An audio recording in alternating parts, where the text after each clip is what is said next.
Denis. Hello, Vishrant. Thank you for making the time. What do you do, Denis? What's your job? Excellent question. I've got a lot of questions for you, and I had in mind that before I ask you a question, I'd allow you or invite you to ask a question of me, and you've just done it. So excellent. I can share a number of things. We have a lot in common, Vishrant. Well, some things in common. I noticed you had a background in publishing as a business person. Yep, 10 years. And so I started publishing a magazine called Whole Life Times in 1982. Oh, And it's still going. And so hopefully some of this interview will find its way there. oh, good. And so one area that we share is that I have a background in psychology. And so I'm still practicing as a clinical psychologist, but I've been interested in that field since my teenage years. Same. Yes, and I read your background, of course, and one of the things that we share also was a distaste for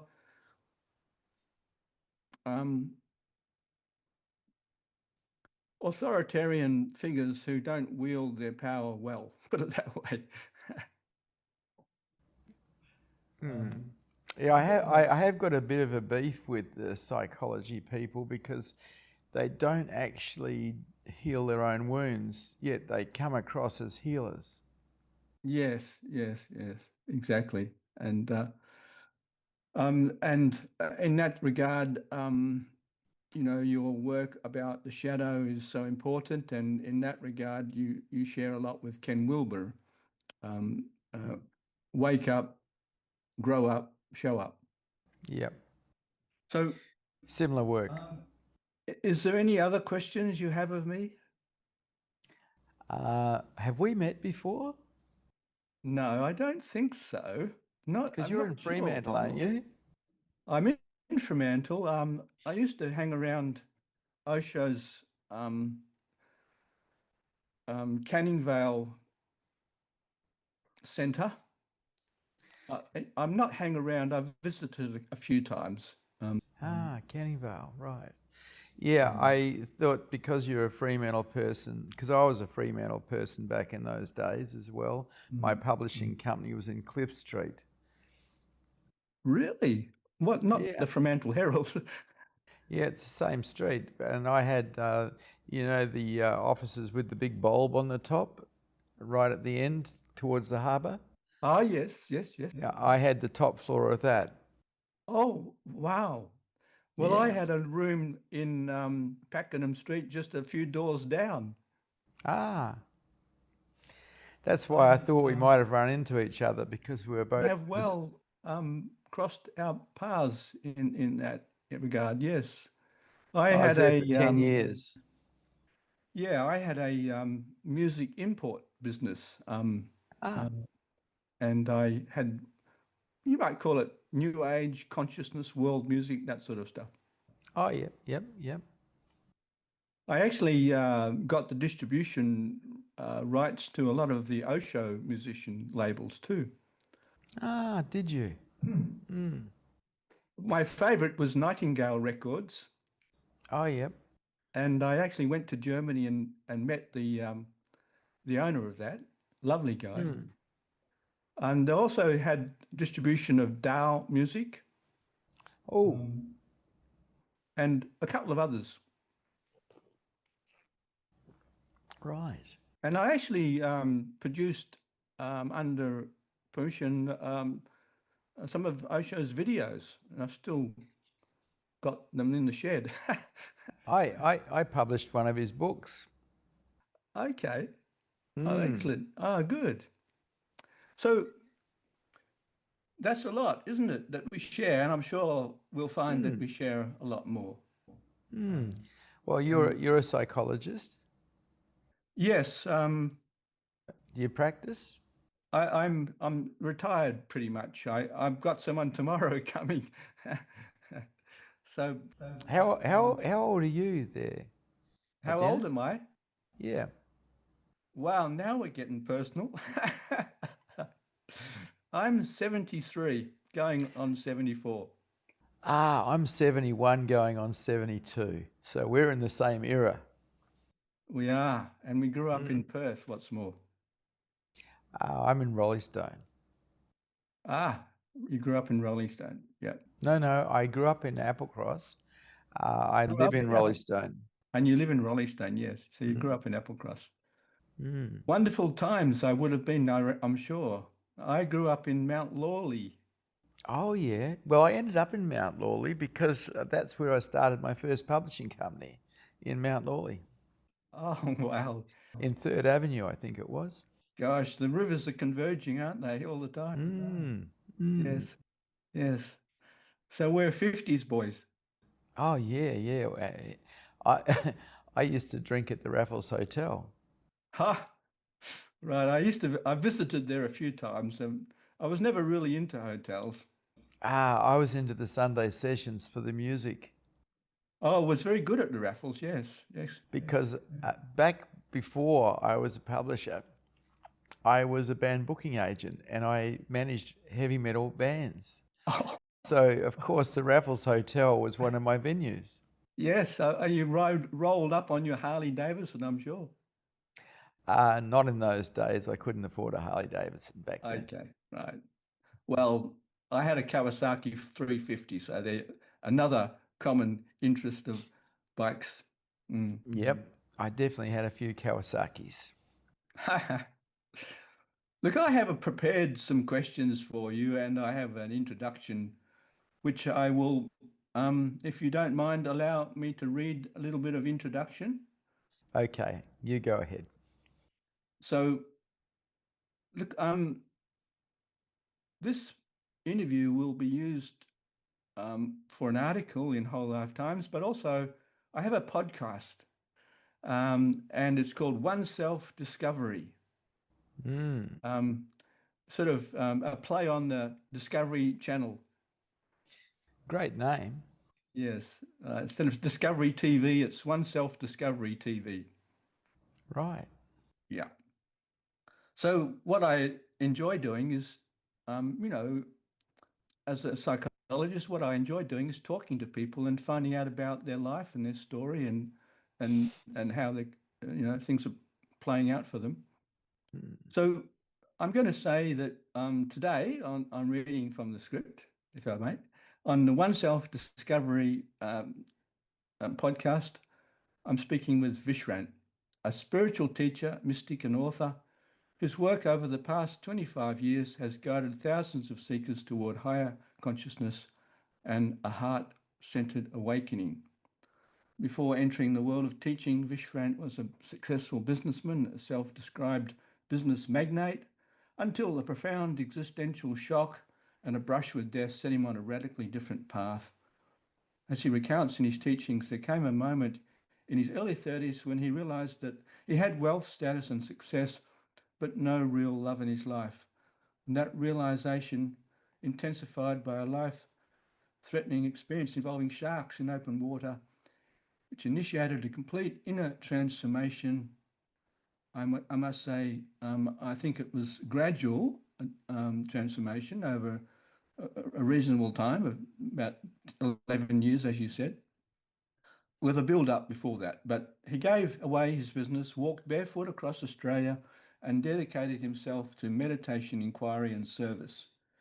His journey led him to Osho, Rajneesh, and later to teachers such as Ganji, Isaac Shapiro, and Vartman, whose presence helped catalyze the stabilization of his awakening in 1999. And since then, Vishrant has taught the heart path, a pragmatic, grounded way of unfolding the ego through openness, emotional honesty, and unconditional surrender. His satsangs and teachings retreats at restful waters in Perth are known for their clarity, compassion, and deep silence. Today, we'll explore the arc of his life, from business success to spiritual realization, and the practical mechanics of awakening in our rapidly changing age of the internet, AI, and global uncertainty. Now, I had a little bit to add to this. I'll just sort of be a little bit creative with my script. I was doing a sort of background check on your personality and using AI, and it came up with this nice little comparison. Less intellectual than Sam Harris or Rupert Spira, less devotional than Mooji, less lineage-driven than Tibetan or Theravadan masters, and less absolutist than some neo-Advaita voices. His particular synthesis could be called non-dual consciousness embodied through the heart in the crucible of relationships. So that's, with that introduction, I'll lead into a question that I love asking because of my therapeutic background, but you've spoken about being a mystic your whole life with a natural sensitivity to truth and a mistrust of falseness. Looking back, what were the formative influences, people, experiences, or inner tendencies that set the stage for your later awakening? Well, I was a Catholic. I went to a Catholic boarding school and I was a strong Catholic. I loved Jesus.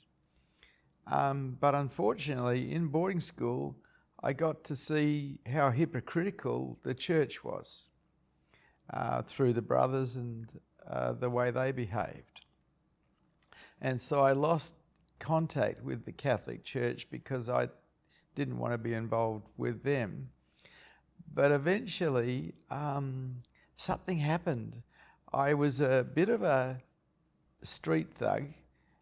After I left school, I joined the Manning Boys, and I ended up running the Manning Boys gang. And good preparation for running a satsang or a Buddhist society. Very much, very different. Yes. But I had a bit of an eye-opening experience in that my girlfriend at the time, who I eventually married, got talked into doing an encounter group with a organisation called the Greatness in You Seminar, Focal, and they got $400 off her. Now, $400 back in the early 70s was a lot of money. And so I felt that she'd been ripped off. So I went along with my black studded belt and my black clothes, and I went along and I saw these guys that had sold her this course with every intention of getting the money back one way or another. And they just said to me, you know, like, why don't you do the course? And I said, I don't want to do the course, I just want the money back. And they said, is there something you're frightened of? And me, thinking I'm a hero, went, no, I'm not frightened of anything. Well, why don't you do the course if you're not frightened? And they talked me into doing the course. Mm-hmm. And the course changed my whole life. It was 4 days long. It was a live-in course. It was an encounter group. And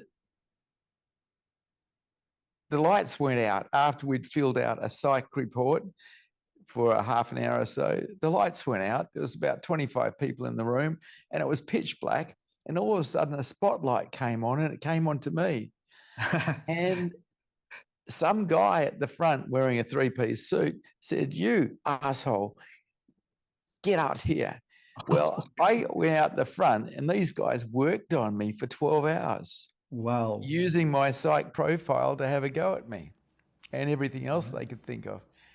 But at the end of it, at the end of the 12 hours, this little old lady was standing next to me and she said, when I stand next to you, all I feel is a rock. You're dead inside.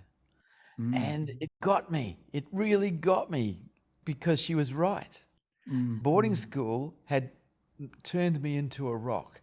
living on the streets and being a street warrior had turned me into a rock. And so I was so impressed by this group and what they'd done for me. I swapped my studded belt, my black clothes, for a 3-piece suit and went out and sold their courses. Oh, wow. So that was life-changing for me. That set me on a whole new endeavour of adventures. Fantastic. And so you asked for life-changing events. That was the first big one. And another event, disruptive event, unexpected event, unplanned for event, was in your own account, the moment in the water with sharks circling you led to profound self-reflection and collapse of the old life. What changed you in that moment of the sharks circling? What was the encounter, the catalyst, when other experiences weren't so catalytic?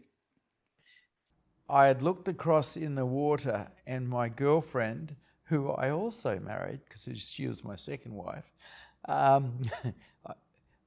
was in the water, and I knew she was going to die. I knew that we were both going to die, and I had taken her out in the boat, so I was responsible for her life. And I hadn't checked the weather, and a cyclone had come in. And it was my fault. And I felt this tremendous regret. And as I was feeling this regret, something opened in my chest, and I felt this unconditional love everywhere. And it just changed my whole life. It was the first time I'd experienced anything like it, and I was 33 years old. And it's like, did you feel love for the shark? I felt love for everything. It was just overwhelmingly beautiful. It was just amazing. It didn't last long, but it was memorable.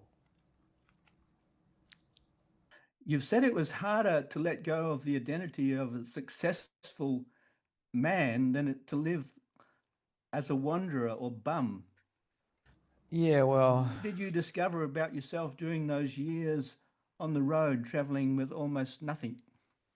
Well, I think it was 6 months, maybe 9 months after, it was about 9 months after the adventure with the sharks, because we did get rescued, we did get saved. Needless to say, I'm here.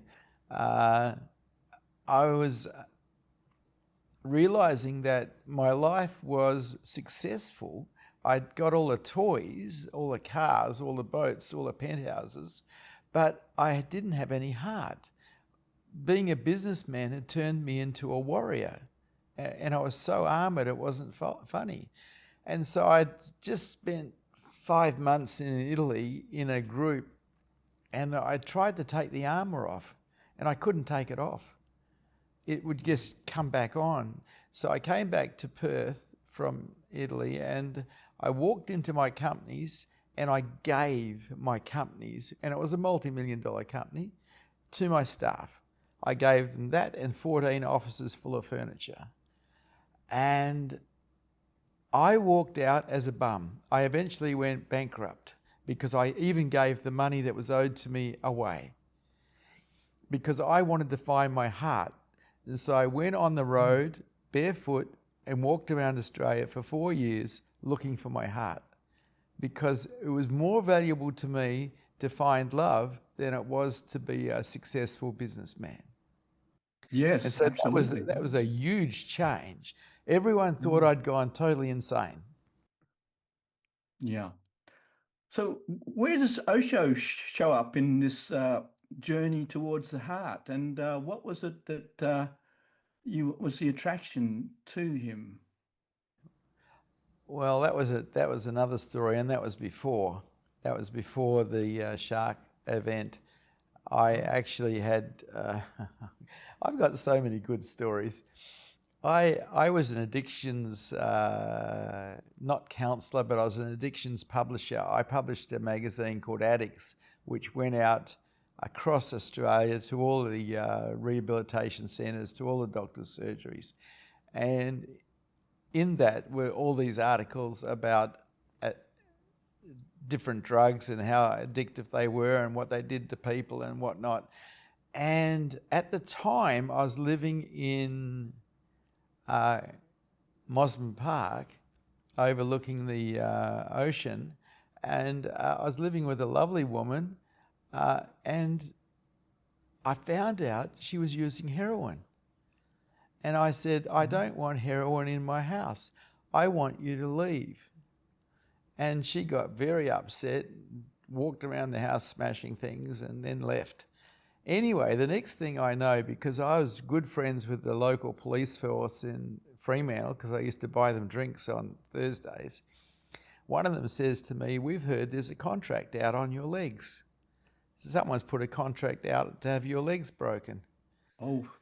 And I went into hiding immediately because I recognised what it was about, because this woman's husband was a heroin dealer and he had hired someone to break my legs. Oh, God. So my idea of hiding back in those days was to go and play with the Rajneesh organisation.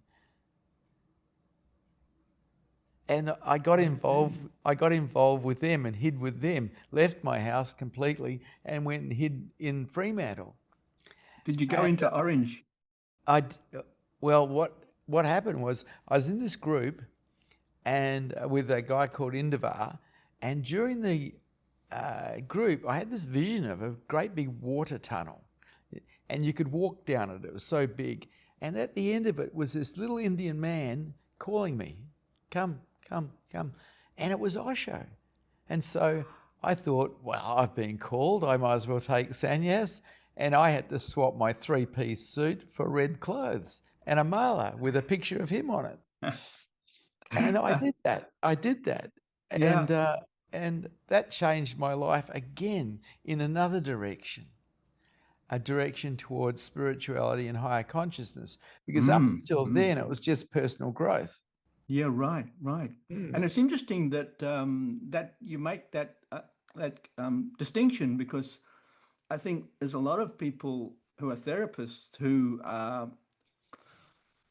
see spirituality as a little bit suspect. I mean, a lot of loonies in psychiatric wards talk about, being Christ or God, or, that mysticism is not somehow rational, reasonable. And of course, therapists are always rational and reasonable, aren't they? They try to be. But Osho was a heart teacher. He taught the way of the heart. And that's where I got onto that heart idea. That it was and that's when I realized that I didn't have any. I thought I did, but I didn't. I was kind, I was generous, but it was all for me. Because I knew that if I took care of people, they'd take care of me. Particularly, you had a heart, but it was closed. Well, I was closed. I was defended. And so the walk around Australia happened after I met, had dealings with Osho, but his teaching was the way of the heart. And so I got this idea that it would be really good for me to find heart in my life. And so I did. I'll tell you a little story about me. Kind of fits into what you're saying, and to Osho. But I met a spiritual teacher of mine at a down-to-earth festival, an alternative lifestyle festival in Canberra. And they were showing a movie called Sunseed, which was a documentary about the mystics and holy men of India and America. And this guy appeared in it, and I was taken by his appearance. And I said to myself, this was 1979, I said, I really want to meet that guy. God, if I could meet him, it would be great. And the next year I met him in America. I happened to I got invited to go to America with Bill Mollison. And after I traveled with him, I went to his community, and I got initiated into his order, Sufi order. And anyway, it was an event on. He was talking about charismatic gurus, and he was referring to Osho in a negative sense. And so he eventually came to Perth in 1988. And I gave him a copy of Osho's book, The Way of the Heart, I think it was called, something like that. And I asked him to read it, and he to his credit, he did. And he gave it back to me. Oh, no, it was The Way of the Sufi, I think it was, not The Way of the Heart. And to his credit, he said, yeah, that's very good. So I thought that was kind of nice to have that, because I did think a lot of Osho. I thought he was a great teacher. He had flaws, like so many teachers do. I think he had not a traumatic childhood, but he was kind of given the sense that he was special. And Krishnamurti had the same thing. He was adopted and taken to the UK and told he was special, and they're going to launch him as the avatar of the century, and he turned it down. Thank you very much. But he never lost that sense of specialness. I think that was kind of part of his flaws, I think, Krishnamurti. But I love Krishnamurti. I mean, a lot of friends who think he's a bit of a narcissist and all that. But you don't chuck the baby out with the bathwater. That's my approach. I never thought I was special, and no one ever told me I was. So there we go. Yes. I was actually told the opposite of that. You're a special asshole. Yeah. You need your legs broken. Yeah. As a matter of fact, I was an unacceptable child. Oh, really? I was expelled from 4 kindergartens. Oh, wow. Yeah. That's awesome. I was eventually expelled from Aquinas as well. We share that in common. I got expelled from Mount Lawley High School. Ah, there you go. You know what? I'm so glad I did, because I stayed home and watched the moon landing on TV. Oh, And the students at school weren't allowed to watch the moon landing. They're supposed to do their normal work. 69. Yeah.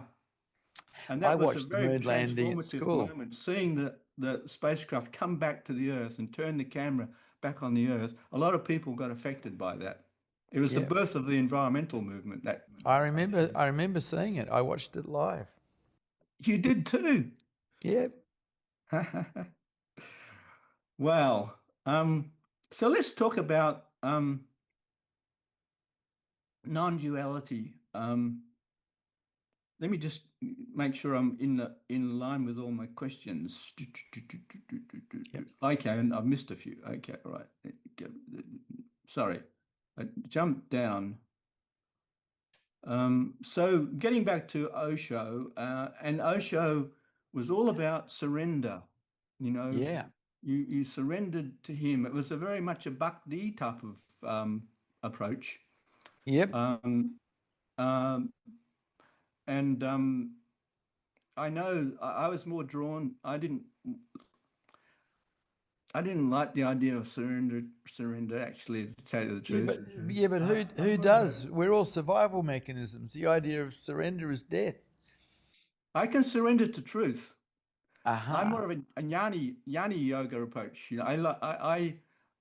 I'll give up everything for truth.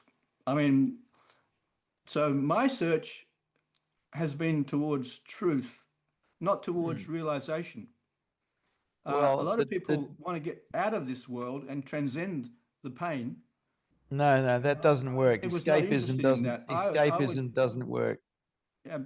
Yeah. So the deal is everything for truth and nothing for you. That there is no other deal in town. That's the deal. Everything for truth and nothing for you. Yes. And so let me ask you, what has the death of the ego got to do with the search for truth? Let's put it that way. Okay, so I didn't kill my ego. It just disappeared one day after enlightenment occurred, after awareness found itself and locked onto itself. the ego just disappeared. It just wasn't there anymore. There was a sense of absence. There was a sense of nobody talk. Like right now, there's no sense of anyone talking to you. There's talking, but there's no sense of anyone talking. There's hand movement, but there's no sense of anyone moving the hand. Yeah. The ego died 26 years ago. Yeah, I mean, it's like it's seeing the truth, isn't it? It's like you see the truth of the situation, and you can't not. It's like that, you know. There's an image of a young beautiful woman, but if you look at it in a different way, there's an old lady in the same drawing.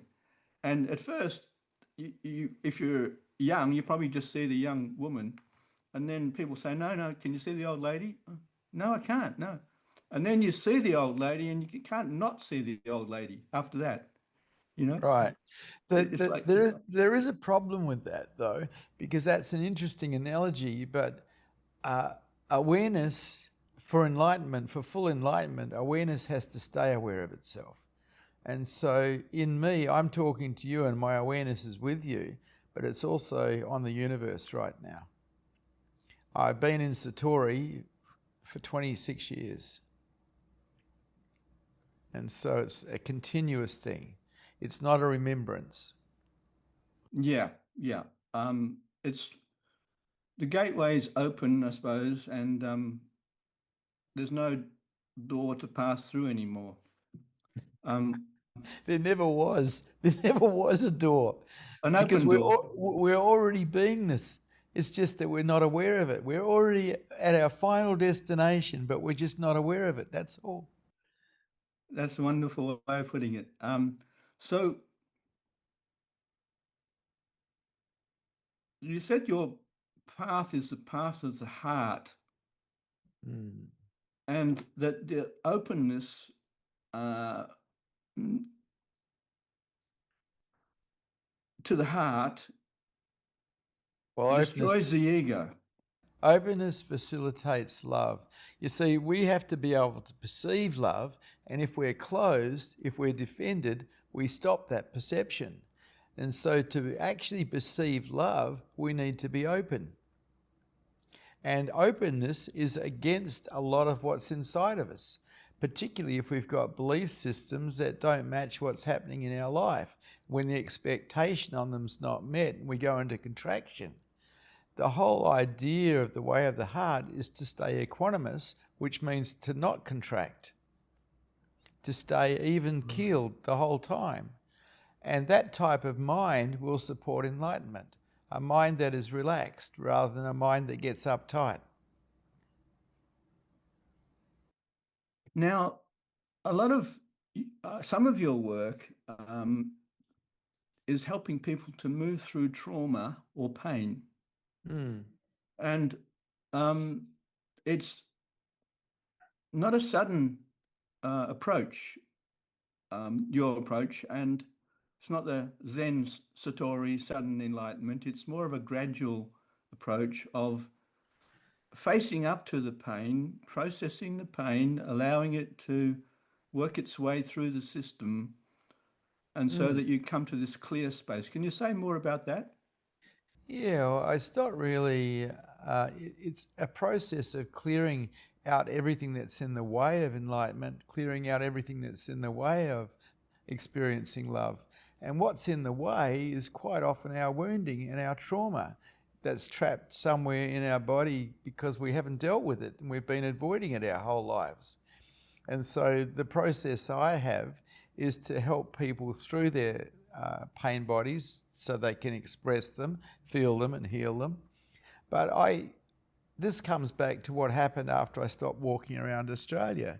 I went back to university and trained as a psychotherapist and a naturopath, so I'd have some skill level to help people with, because that's all I wanted to do after I found heart, was to help people. And so when I was working as a psychotherapist, most of it was trauma release, pain release. I was into helping people heal the wounds of their heart. And I did that for 9 years before awakening.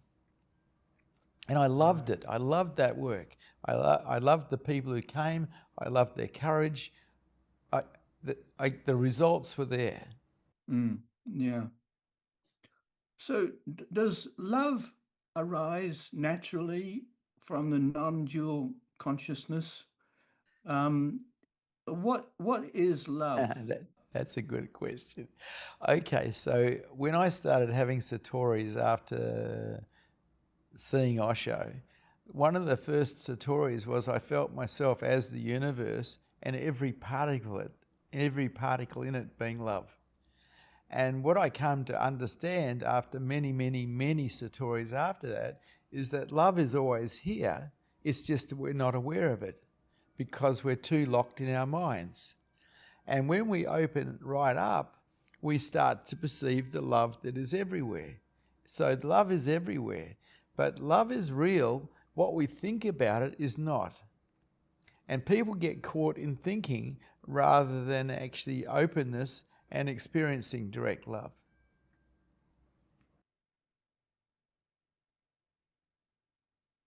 I'd like to explore the nature of love. I know this sounds rather intellectual, but it's not. It's experiential for me. I really want to explore the qualities of love that make it up. It only has one quality. It loves. The mind then projects all these other things onto love, but that's the mind's projection. Love itself is real. What the mind thinks about it is not real because thoughts aren't really real, they're imagined. But love itself is real. And love How would is I know always I'm here. in the presence of love? Well, you'd have to be open enough to experience it because we experience love when we're open. That's what happened to me in the ocean. During the regret that I was hoping for my girlfriend because she was going to die, an openness occurred in me. And in that openness, I experienced unconditional love for the first time in my life. Openness counts for everything if you're pursuing love. Why is love felt in the heart? Yeah, I kind of doubt that. I think there's all sorts of things get felt in the heart, particularly wounding. Oh, that hurt. Love, I find love everywhere. I mean, looking at you, I love you. I can't help it because love is actually everywhere. Yes. And I don't think it's necessarily in the heart, though the heart chakra has something to do with people being able to perceive it. But love is everywhere. Love is in the air, everywhere you look around. Remember that song? Well, I asked my partner, I have a beloved partner who I've been with for 50 years. And even though I've loved her long, I asked her, how would you define love? And she gave me some definition. I've forgotten it, but I said to her, I think love's made up of two components, at least two components. And one is appreciation. I appreciate you. No, that's And how the love other affects. is I care. I care about you. But that's how the mind is affected by love. That's not love itself. That's an effect on the mind when love is present. I see. Thank you for answering that question. Mm. So And here's it's a nice that question she that loves I you. have. I you might know this, but last year I held a international summit with leaders from around the world, thought leaders, consciousness leaders. I hope that you'll join the next one. But there was a wonderful man, a cosmologist and mathematician, Brian Swim from California. And I was interviewing him just like I'm interviewing you. And he was talking about initially gravity, how gravity has enabled evolution of planets and life on planets. And and we're held together by gravity. Without gravity, we'd fall apart. But he said that love is like gravity. Love is a force for evolution.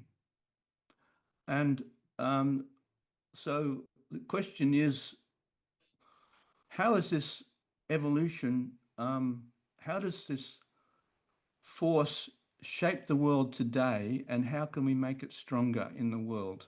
This evolutionary force of love. Okay, it's a good question, and the answer is I don't know. What I do know is that love has one quality: it loves.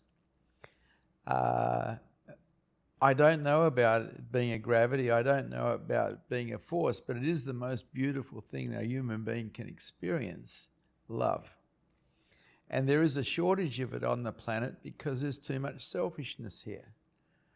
And love really appears in openness, and selfishness itself is a form of closure. And so we live on a planet where there's an awful lot of greed, and it's blocking the perception of love. Yes.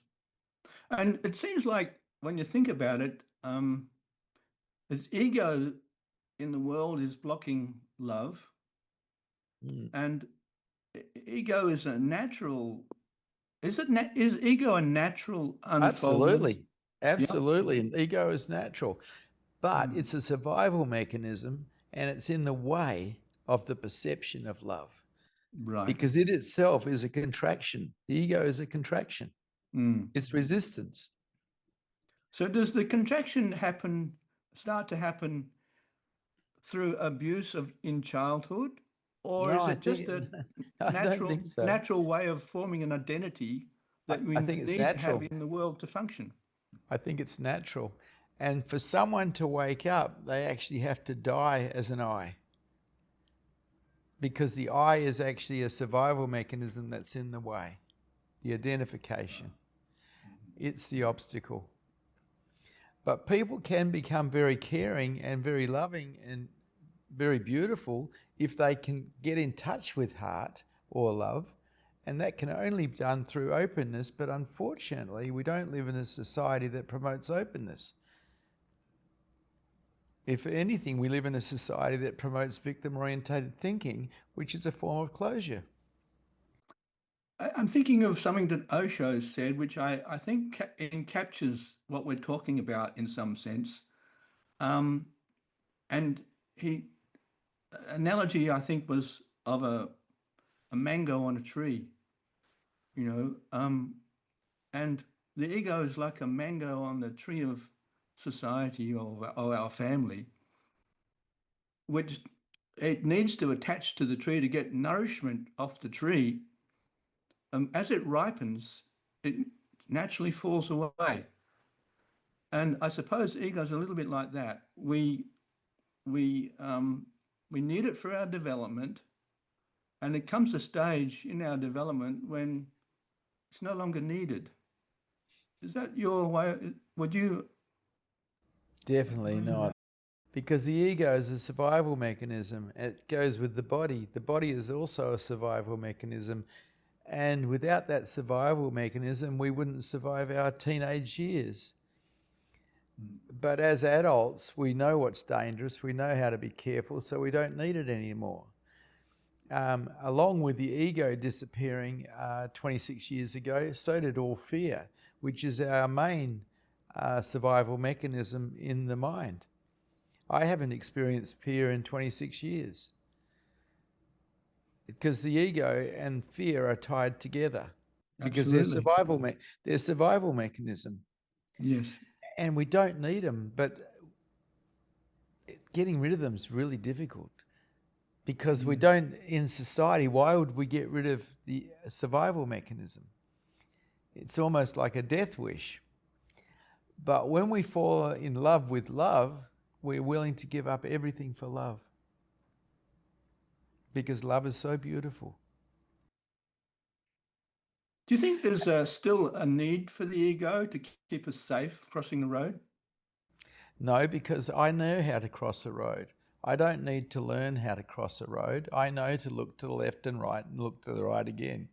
because I'm not a teenager. So it would be very dangerous for a teenager to wake up and lose their ego because they haven't learned what's safe and what's not safe in the world yet. But I don't have to think about what's safe and what's not safe. I know. I'm running true to all my default patterns. Now, a question I have is awakening easier today than in the pre-internet era? Or No. are we more distracted and overstimulated by technology? There's more stress in the world today than there has ever been. And stressed minds do not support enlightenment. A mind that supports enlightenment is a relaxed mind, a mind that is at ease, at peace with the world. Mm, mm, mm, mm, mm. Now, a related question that I want to ask you, and that we're all facing, is the emergence of artificial intelligence, soon to be AGI, soon to be ASI, superintelligence. And what does this surge in artificial intelligence mean for humanity's inner evolution? Yeah, good question. I don't know, but I already use AI. Apparently, I speak in Russian in Russia. I speak in Vietnamese in Vietnam. I speak in French in France. And it's all done with AI, and apparently it's all lip synced as well. I've watched myself in Russian, and I look Russian, but it's all AI. It's not me. It's just that we decided to do that. We decided to get my discourses into the languages where people can't understand English. Fantastic. And it's amazing. It's amazing. But I think that it's the end of the end. I mean, AI is going to replace everyone's job. Well, If I see AI was they've to got go an app through, that you can put an earplug in your ear, and when someone speaks to you in Japanese, you hear Yep. it in English, and when Yep, you yep, speak yep. back to them in English, they hear it in Japanese. I think my job's on the line right now because they can get an AI character to study the 2,000 videos that are put up and answer any question around spirituality from those 2,000 videos. And I'm out of a job. I can just, go to the beach. You can retire. Yes. Well, I'm interviewing a person in January who I've long held in great esteem. His name's Satish Kumar, and he started the Ecologist magazine in 1972. He's now approaching 90. When I interview him, he'll just be approaching his 90th birthday. But he left home when he was 9, and he walked to Europe. Oh. And he so I don't know why I mentioned him, but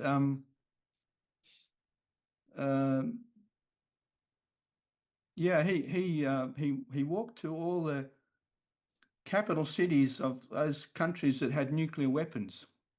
Oh. And he did a little quiet protest as a 10-year-old. Wow. So yeah, that's something I'll be interviewing him. He's a Buddhist, like you. You'll probably enjoy that interview. Speaking of Buddhists, you mentioned Sufis. I did a month of Sufi whirling every day from 6 in the morning until 6 at night. Every day, just whirling. Was that with Osho? Or? Yes, it was Osho's mystery school in Pune. They had a Sufi group on there for 1 month, and I thought, I'll do that. Well, I'd never felt so sick in my whole life. I was going to say, you must have been very dizzy. Yeah, every day, all day long, whirling and doing 𝐬𝐞𝐥𝐟s. Yeah, yeah. Well, there's a Sufi. My teacher 𝐸𝐬𝐡𝐫𝐸𝐬𝐡𝐫𝐚𝐝 he was his father was the inspiration of Samuel Lewis, who created the Sufi dancing. So I haven't done much whirling, but I've done a bit of Sufi dancing. And I don't know, did you ever do any dancing, of Sufi dancing when you were there? The 𝐬𝐞𝐥𝐟s, lots of bowing and saying things. Yes, that sort of stuff. Yeah. Yeah, lots of that. But dancing, not really. Just the whirling. Round and round and round. Simple one that I like, you bow and move away from the circle. You say La ilaha. Yeah. 𝐸𝐴𝐻. As you come into the middle, you go ilaha. Yeah, that's right. I've done that one. Yeah. Oh, that's good. That's lovely. Ilaha. Ilaha. So Yeah. it means there is no God. In Islam, it means there is no God except the one God. But in the Sufis, it means there is no self except the one self. That's a bit dangerous in the Muslim religion. Well, yes, they were persecuted for, up until last century. Yep. Rumi himself had a hard time. Well, blasphemy is a pretty big sin in the Muslim religion. Can you say something about religion, about how we can get past the barriers and to the essence, the core of all religions? Is that possible? We're seeing a lot of conflict in the Gaza with the Muslims, the Jews and the Christians. I mean, they're all religious people and they're killing each other.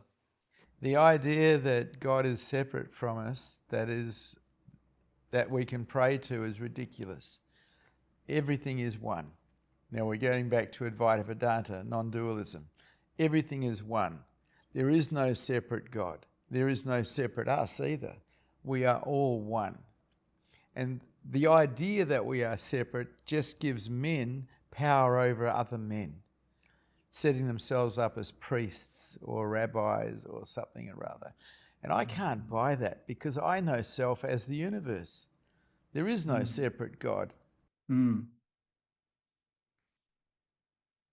So this idea of oneness is kind of the theme of this podcast, one self-discovery. And we're taking it at the grassroots. That's important, but the top-down approach, and we need politicians to face off each other in Parliament with this sense of oneness. Well, that would be very lovely. Be highly unlikely, though. You see, from my perspective, I'm talking to myself. Exactly. Exactly. Yes. And I love myself. I love you. Yes, exactly. I remember seeing a video recently of Ram Dass, and there was an audience of about 400 people. And he says, I'm just sitting up here looking out at you, and I'm wondering, what am I doing here talking to myself? Yeah. But there's a truth in that, because in Satori, you know yourself as everything and everyone. And that's the truth of our true nature. We are one. And so it's interesting what you guys call yourselves, because it's true. Yes, I guess, yes. When I was a teenager, I had a mystical experience in King's Cross. What was her name? What was her name?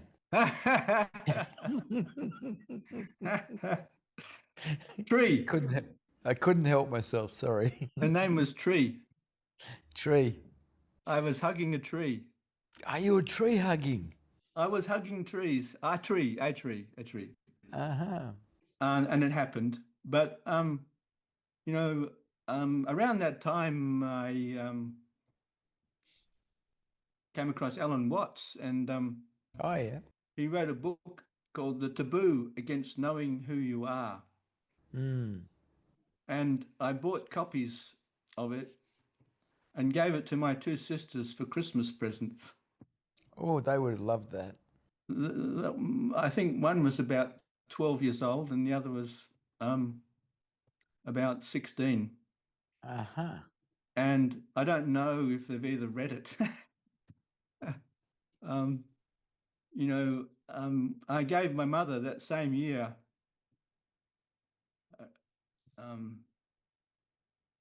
𝐸𝐿, a guy called 𝐸𝐿 wrote a book called Handbook to Higher Consciousness. Higher Consciousness, and I gave my mother a copy of that. Mm-hmm. I don't know if she read it either. I gave my brother a copy of that because I read it when I was 19 and it changed my life, that book, because it stopped me from being a victim. Full stop. Yeah. Well, I was as I say, I was in America in 1980, and I went to a transpersonal psychology conference.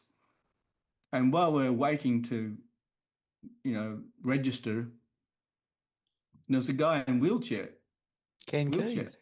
And I said, "Who's that guy?" to someone. "That's 𝐸𝐿𝐥𝐿." I said, "Oh, wow, I know of 𝐸𝐿𝐥𝐿." So I went up and introduced myself. Yep. And he said, "Oh, that's great to meet you, Denis. Just a moment." And he reached into his box and he gave me one copy of about 5 of his books. Wow. Yeah, his book, Handbook to Higher Consciousness, changed my whole life. Yeah, no, he was wonderful, wonderful man. And so generous to do that, I had to then take them to the post office and mail them home. I was backpacking. Well, look, I think I'll just see if there's any final. Yes, there are some final questions. Let me see. What is the function of Sangha in an awakening process? Why is community so important in these days? Okay, so in Buddhism, there's 3 jewels of consciousness: the Buddha, the teachings of the Buddha, and the Sangha of the Buddha. They're considered the 3 jewels because in the Buddha you can find truth, in the teachings of the Buddha you can find truth, in the Sangha of the Buddha you can be supported in finding that truth. So the Sangha is a support group that's going in the same direction as you, because it's difficult in the marketplace when you haven't got anyone supporting you in your spiritual growth. And a lot of people, they say that loneliness is the new drug, bad drug. It's like tobacco killed a lot of people, and today loneliness kills a lot of people. Yeah. And I think we're isolated in our little towers, like in the movie Clockwork Orange from the 70s, I think it was. Everyone was behind their walled gardens, closed off from each other. Yeah. We need to build a different sense of community. Can you say something about, apart from Sangha, how can we reach out to each other more and build community in the greater community? Well, I got involved in Apex. I don't know if you're familiar with Apex. Yep. When I was a teenager, I got involved with that, and that's how I learned how to become a man, because I was involved with these guys who were all under 40, and they used to go out on weekends and do service jobs for pensioners or whatever. They were a service club. And I got involved with them. They're also a public speaking club, so I got into public speaking through them. But they were all a lot older than me, because I was only 19 when I got involved with them. And they taught me how to be a man, because I hadn't learned how to be a man from my own father, because my dad was still a little boy in an old body. He hadn't developed the maturity. So I role modeled off these guys and copied their antics until they became my own antics. Until that's actually how I developed manhood, by copying men who were men. I had a childlike father too, immature. Immature. So you talked about community. That was the first community that I got into that talked about altruistic service. And there was such a bond between us, and we're all from different places, different careers, different ages. Yep, that we were bonded together by this, let's help other people. Approaching the hour, Vishrant, and I just have a couple of closing questions. If someone today feels disheartened or lost and generally wants awakening, what is the most important thing they can do? Find an awake teacher to show you the way. It's a little bit like if you're lost in the jungle and you want to get out, find yourself a guide who knows how to get out. Because there's so many traps in the spiritual world. And so you've got to watch your teacher to make sure that your teacher's walking their talk, that they're not bull dusters. And then once you've found one that you can trust, you've got to trust them. Right. Because they're going to take you into the unknown, because what we are is unknown. What we truly are. Unknowable. It can be recognized. Awareness can be aware of itself and the mind can recognize it. That's a possibility. That's Satori. So it's not unknowable, but it's, you can't learn about it in books. You can't learn about it from collecting knowledge. It has to be a direct experience. Yes, so I that's what I meant by unknowable. I meant it's an experience Yep, that is not through knowledge. exactly. Knowledge is the booby prize in the game of higher consciousness, because unfortunately a lot of seekers collect knowledge thinking that somehow that will wake them up, but no amount of knowledge ever woke anyone up. So it's a bit of a lie. It's a bit like the ego. The ego leads you to the non-ego, and I think knowledge leads you to the non-knowledge, in the sense that it's like approaching a cliff, and then you come to the cliff and you have to let go of all the baggage, which is knowledge, and jump Yep, into it, into that's the true. abyss. It is a jump. And that's why you need to trust your teacher, because you're going to have to jump. So you better check your teacher out thoroughly and make sure they're walking their talk. Jump or fall, just let No, go. jumping's best. Yeah. So, final question for now. Looking back on your journey, what do you wish the younger version of you had understood sooner? If only I had found heart when I was a teenager, I would have saved myself so much suffering, because the heart is the most beautiful thing there is on this planet. There is nothing more beautiful. And when you have heart, you take care of everybody you meet. And it's a beautiful way to live. And so I didn't find heart until I was about 34. So I considered that I'd wasted 34 years of my life. There's always another take on things, isn't there? Like, your path led you to the Nutcracker. You know, that group that you're in, it made you aware of the heart that's in significance to you. Yep. And maybe that significance wouldn't have arisen had you just had that loving heart and you sailed along like other people and not had the challenge. That's probably true. That's probably true. I had the contrast between having no heart and having full heart. Yes. And it was just such a big difference. You can't measure it. It was so big. Yeah. Sometimes our suffering leads us to a better place. Sometimes it leads to more suffering too. I find that if we accept life as it is, we don't suffer too much. But if we don't accept life as it is, if we resist life, we create suffering for ourselves. Yeah. So it's a delicate balance between seeking and acquiring knowledge, and then putting it down and being in the presence, learning to be present in the learning to be present through the being in the presence of an awakened being, as you said. I think For me, I found it as a doorway into my own true nature. and it's like reclaiming something that was lost to you in a way.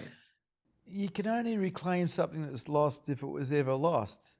We never found it in the first place. This is the first time. Oh, that's true. Yes, that's a one way of putting it. Yes, yes. All right, Vishrant. Well, thank you for and it's been lovely to meet you and to appreciate you. And you know, I don't need to care for you, but I certainly appreciate you. Um, and and I want to, in a way, share you with the world. I'll find a way through one self-discovery. Perfect. We'll share this to the world, and hopefully some people will benefit from it. Others will scoff at it, I'm sure. If you ever want to share a coffee and you're down in Fremantle, I'll buy you one. Oh, I don't drink coffee. Okay, well, I won't buy I know you a what you coffee then. mean. I'll buy you something. Yeah, okay. Wonderful. Thank you. I look forward to that off the record sort of meeting. off the record. Yes, excellent, excellent. All right. Well, I look forward to that, and thank you. And I'm going to stop my recording. I guess you can stop yours.